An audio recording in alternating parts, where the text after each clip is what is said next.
দেখো এখানে আমাদের কি বলেছে, bond angle of the given compound, given কম্পাউন্ডগুলোর আমাদের বন্ড অ্যাঙ্গেল চেয়েছে। দেখো এখানে তোমরা কি বলো তো, এইগুলো ভালো করে বুঝবে, এটা নিটের পিআইকিউ আমি এই পড়াচ্ছিলাম এখানে, আমি এখানে মানে বুঝাচ্ছিলাম।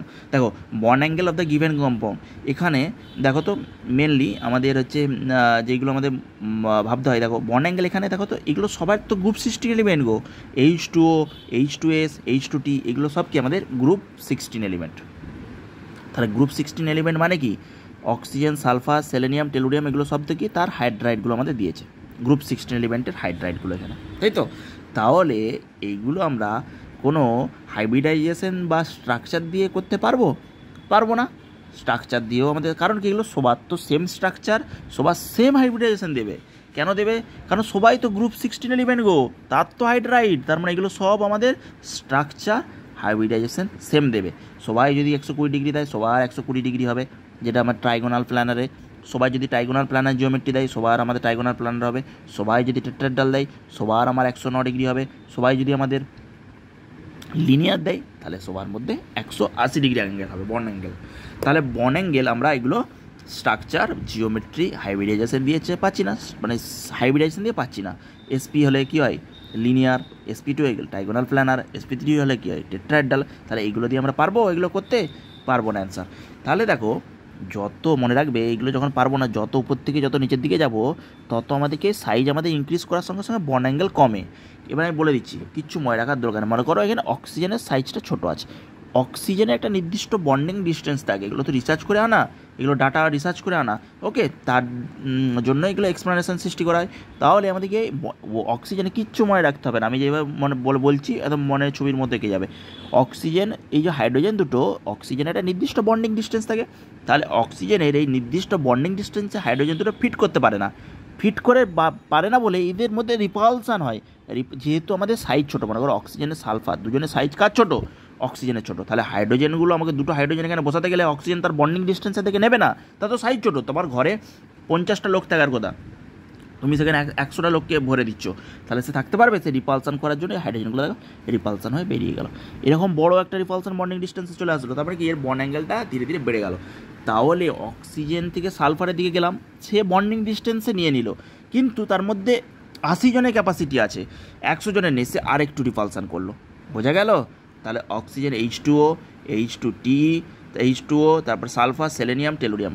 দেখো যখনই আমরা, তাহলে কী হবে বলো, যখনই আমরা H2O মনে করো, তারপরে অক্সিজেন, সালফার, সেলেনিয়াম, টেলুরিয়াম, এইভাবে যতই আমরা যাব নিচের দিকে, তত দেখো সেন্ট্রাল অ্যাটমের সাইজটা বাড়ছে, তত আমরা হাইড্রোজেনগুলোকে সে বন্ডিং ডিস্টেন্সে নিয়ে নিতে পারবে। তাহলে কে ভালো নিতে পারবে বন্ডিং ডিস্টেন্সে? এর নিতে পারবে। তাহলে এর মধ্যে বন্ড অ্যাঙ্গেলটা কম হয়ে যাচ্ছে।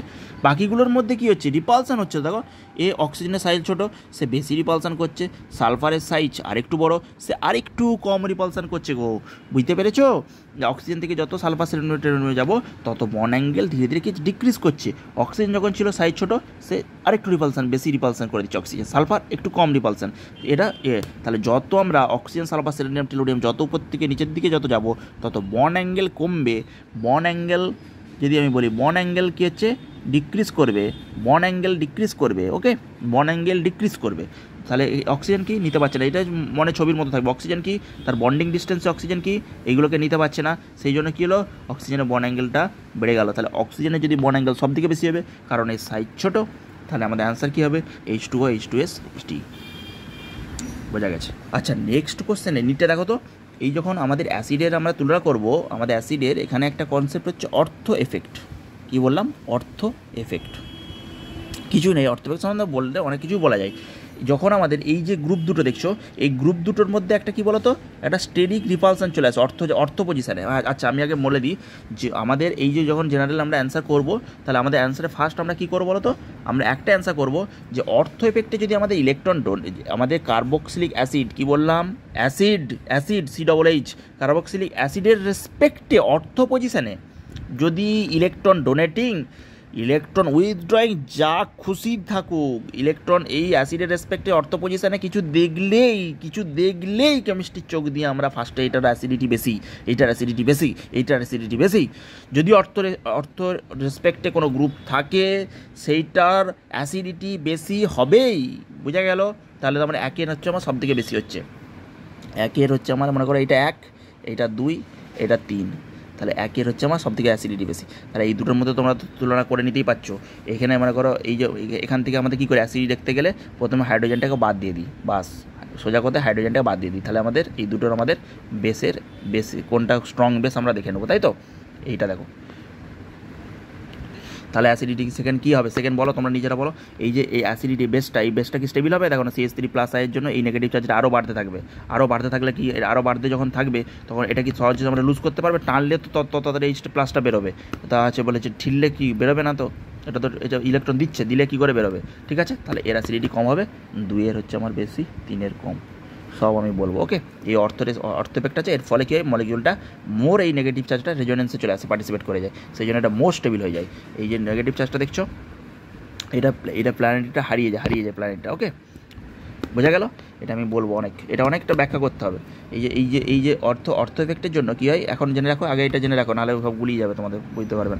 এটা হচ্ছে আমাদের ফার্স্টের হচ্ছে কি, তাহলে অর্থ রেসপেক্টে যদি আমাদের ইলেকট্রন ডোনেটিং গ্রুপ থাকে এবং ইলেকট্রন উইথড্রয়িং গ্রুপ থাকে, এদের কী হবে, এদের আমাদের ফার্স্টের হচ্ছে অ্যাসিডিটি আমাদের বেশি হবে। কি বললাম? ফার্স্টের অ্যাসিডিটি বেশি হবে, যেটা বলছি সেটাই মনে রাখতে হবে, সেইভাবেই মনে রাখতে হবে। কিন্তু এইটাতে দেখো না, এইটাতে দুভাবে মনে রাখতে হয়।